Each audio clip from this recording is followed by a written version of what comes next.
तो दोस्तों एक बार फिर से आपका स्वागत है देश और दुनिया की ताज़ा अपडेट में। तो आइए बात करते हैं आज दिन भर और शाम तक की तमाम बड़ी खबरों के बारे में। आपको बताएंगे सभी खबरें एक एक करके एकदम विस्तार से, लेकिन उससे पहले आप किस राज्य शहर से न्यूज को देख रहे हैं हमें कमेंट बॉक्स में अभी बताएं। साथ ही सभी खबरों से अपडेट रहने के लिए वीडियो को लाइक जरूर कर दें और खबरों को एकदम आखिर तक जरूर देखें।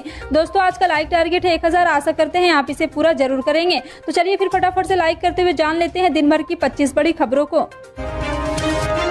मुख्यमंत्री हेमंत सोरेन की इस्तीफे की मांग को लेकर झारखंड विधानसभा में हंगामा, भाजपा के 4 विधायक सस्पेंड। पूरी जानकारी आपको विस्तार से देंगे, वीडियो को अंत तक जरूर देखें। बता दें झारखंड के मुख्यमंत्री हेमंत सोरेन की इस्तीफे की मांग पर झारखंड विधानसभा में हंगामा कर रहे भाजपा के 4 विधायकों को स्पीकर रविंद्रनाथ महतो ने आगामी 4 अगस्त तक के लिए सदन से निलंबित कर दिया है। निलंबित किए गए विधायकों में भानु प्रताप शाही, ढुल्लू महतो, रणधीर सिंह और जेपी पटेल शामिल है। मंगलवार को सदन की कार्रवाई शुरू होते ही भाजपा के इन विधायकों ने वेल में पहुंचकर हंगामा करना शुरू कर दिया। वे मुख्यमंत्री हेमंत सोरेन इस्तीफा दो, भ्रष्टाचार करना बंद करो जैसे नारे लगा रहे थे।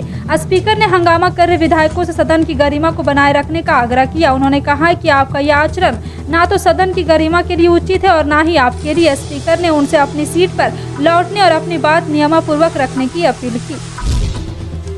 नई शराब नीति को लेकर उठे विवाद और दिल्ली के उपराज्यपाल वीके सक्सेना द्वारा शराब की दुकानों के लाइसेंस को 1 माह के लिए बढ़ाए जाने के फैसले के कारण 6 जोनल लाइसेंस धारियों ने अपने परमिट सरेंडर कर दिए, जिसकी वजह से राजधानी में 125 शराब की दुकानों पर ताला लग गया है।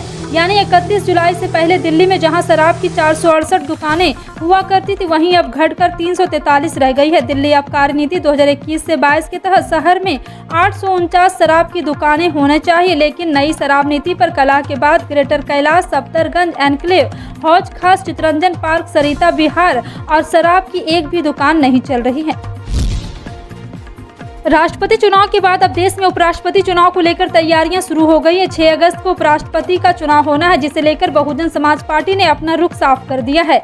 बीएसपी सुप्रीमो मायावती ने एक बार फिर एनडीए के उम्मीदवार जगदीप धनखड़ को समर्थन देने का ऐलान किया है, जिस पर यूपी के डिप्टी सीएम ब्रजेश पाठक की प्रतिक्रिया भी सामने आई है। डिप्टी सीएम ब्रजेश पाठक ने मायावती के फैसले का स्वागत करते हुए कहा है कि बहन जी ने हमेशा से वंचित वर्ग की आवाज उठाई और मुझे लगता है कि जिस तरह से उन्होंने राष्ट्रपति चुनाव में द्रौपदी मुर्मू जी को सपोर्ट किया और उपराष्ट्रपति के चुनाव में जगदीप धनखड़ जी को सपोर्ट किया है, इसके लिए मैं उनका आभार प्रकट करता हूं।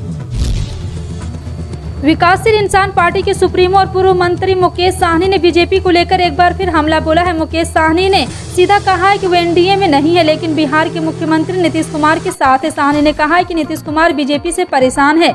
आगे साहनी ने कहा है कि बीजेपी बिना सहारे के बिहार में चुनाव नहीं जीत सकती है। मंगलवार को मुकेश साहनी ने एक कार्यक्रम में ये बात कही। दरअसल मंगलवार को राष्ट्रीय जनता दल के कोसी परिक्षेत्र के नेता मिथिलेश विजय यादव ने अपने सैकड़ों समर्थकों के साथ विकासशील इंसान पार्टी की सदस्यता ली है। इसी दौरान मुकेश साहनी कार्यक्रम को संबोधित कर रहे थे। हाल ही में बीजेपी के राष्ट्रीय जेपी नड्डा पटना आए थे। मुकेश साहनी ने कहा है कि जेपी नड्डा का समय अब चल गया, लोग पहचान गए। राजस्थान के मुख्यमंत्री अशोक गहलोत सोमवार को बिरला ऑडिटोरियम में सिविल सोसाइटीज के साथ बजट पर वर्कशॉप में शिरकत की है। इस दौरान उन्होंने केंद्र सरकार को जमकर आड़े हाथों लिया। उन्होंने कहा कि बीजेपी पर धर्म की राजनीति करने का आरोप लगाया।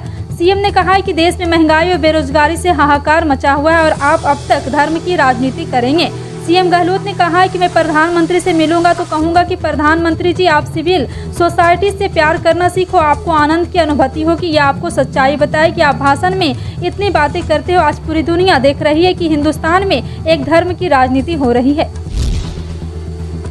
त्रिपुरा के मुख्यमंत्री मानिक साहा के नेतृत्व वाले मंत्रिमंडल ने सरकारी कर्मचारियों और पेंशन भोगियों के लिए महंगाई भत्ते में 5% की बढ़ोतरी के प्रस्ताव को मंजूरी दे दी है।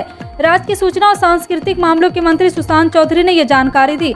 सरकारी कर्मचारियों और पेंशन भोगियों के महंगाई भत्ते में 5% की बढ़ोतरी का प्रस्ताव 1 जुलाई से लागू होगा। सरकार की ओर से यह फैसला ऐसे समय में लिया गया है जब अगले वर्ष मार्च में त्रिपुरा में होने वाले विधानसभा चुनाव को लेकर राजनीतिक गतिविधियां काफी तेज हो गई है। सुशांत चौधरी ने मंगलवार रात को संवाददाताओं से कहा, मंत्रिपरिषद ने संसाधनों की कमी के बावजूद अपने कर्मचारियों के महंगाई भत्ते में 5% की बढ़ोतरी करने का प्रस्ताव की मंजूरी दे दी है।